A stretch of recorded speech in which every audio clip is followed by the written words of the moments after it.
Bonjour à toutes et à tous. Aujourd'hui sur BITV, nous recevons Guillaume Cibaud, architecte DPLG et fondateur associé de l'agence d'architecture Triptyque. Bonjour Guillaume.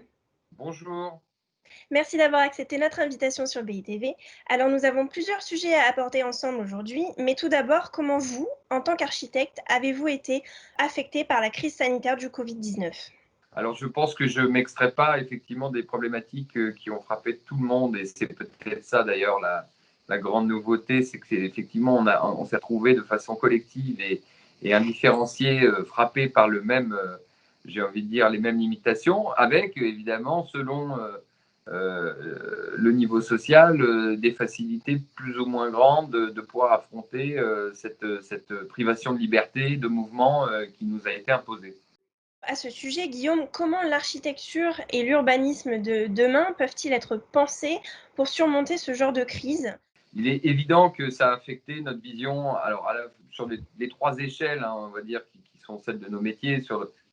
on va dire celle de la domesticité de l'espace,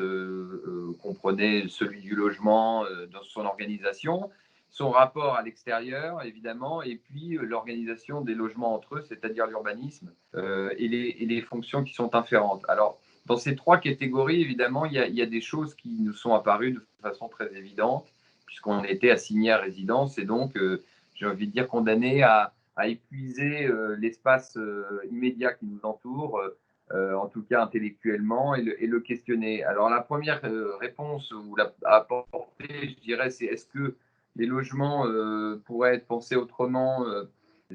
Forcément oui. Je pense que sur le plan de l'organisation effectivement des villes, de leur densité, de l'aménagement des logements et de leur prolongement externe et des espaces collectifs récréatifs, il y a là une réflexion qui à mon sens, est absolument essentielle. Quand on se disait effectivement, est-ce que la ville dense va résister à l'épreuve du coronavirus, je pense que là, il y a une nouvelle donnée qui m'est apparue, c'est tout simplement, en fait, oui, la densité, oui, désirable, elle continue de l'être, en tout cas pour pouvoir bénéficier et mutualiser des services, des transports et finalement travailler sur une optique raisonnable en termes d'approche environnementale, mais quand même prendre en compte de façon plus radicale les aspirations naturelles, les besoins que les gens ont, qui n'étaient pas ceux du 19e siècle, mais qui existent bien aujourd'hui, de pouvoir courir, sortir de chez eux, faire un jogging, pouvoir respirer un petit peu à l'extérieur, et d'offrir ces conditions à l'intérieur des villes de manière à ce que une des conséquences du coronavirus ne soit pas un exode massif des urbains sur le périurbain ou davantage, et qui serait une catastrophe urbaine pour la France, l'Europe, le monde, puisqu'on ne saurait pas gérer cet étalement urbain délirant. Enfin, Guillaume, j'ai une dernière question. L'un de vos projets, celui de la Villa M, se dit être dédié à la santé de demain. Tout d'abord, est-ce que vous pouvez nous présenter ce projet et est-ce que vous pouvez nous expliquer cette formule ? Oui, la Villa M est effectivement un projet très intéressant, et elle a été pensée bien avant la crise du coronavirus, puisque à l'initiative du groupe Pasteur Mutualité, il y avait une réflexion sur à la fois l'intégration de la médecine dans la ville euh, et, euh, et aussi le bien-être et la santé des personnels soignants qui sont eh ben, les clients de ce maître d'ouvrage. Et donc, l'idée était de créer vraiment un espace de bien-être ouvert au public, mais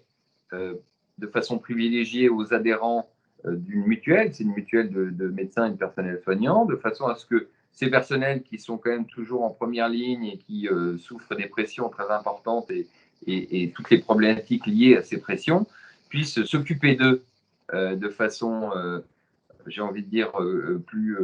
dans un cadre qui dépasse celui de l'hôpital, mais qui est un cadre qui tend vers le modèle, on va dire, hôtelier plus qu'hospitalier, en offrant des espaces d'une qualité, on va dire, hôtelière, dans des thématiques de santé,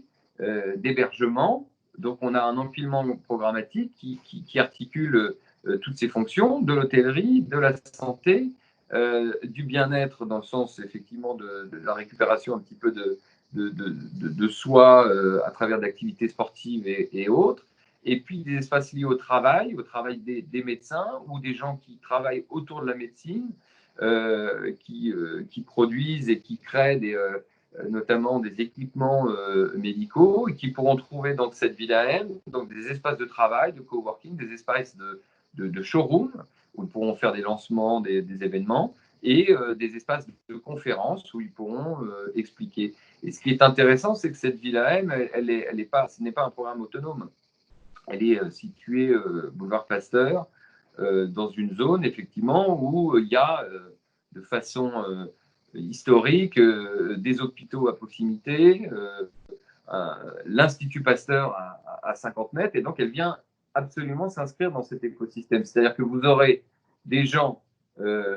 qui fréquentent ces établissements qui viendront à la Villa M et qui seront en contact avec des médecins qui eux-mêmes viendront pour d'autres raisons, et parfois même des raisons de santé ou de remise en forme. Et l'idée, effectivement, est de connecter des mondes qui aujourd'hui se parlent, se voient, mais ne sont plus vraiment peut-être aussi bien intégrés dans la cité. Et ça nous ouvre, nous, l'agence, mais aussi tous les partenaires de ce projet, sur d'autres réflexions, sur d'autres éventuelles destinations et lieux, sur la place des équipements hospitaliers dans la ville, leur intégration, et on l'a bien vu au moment du coronavirus, toutes les implications que cette intégration urbaine pose. Et aujourd'hui, on pourrait quand même se poser la question, en tout cas dans un futur proche et à moyen et à long terme, de comment réintégrer ou repositionner ces structures de santé comme des centres de ville, de véritables centres de ville, et finalement penser toute la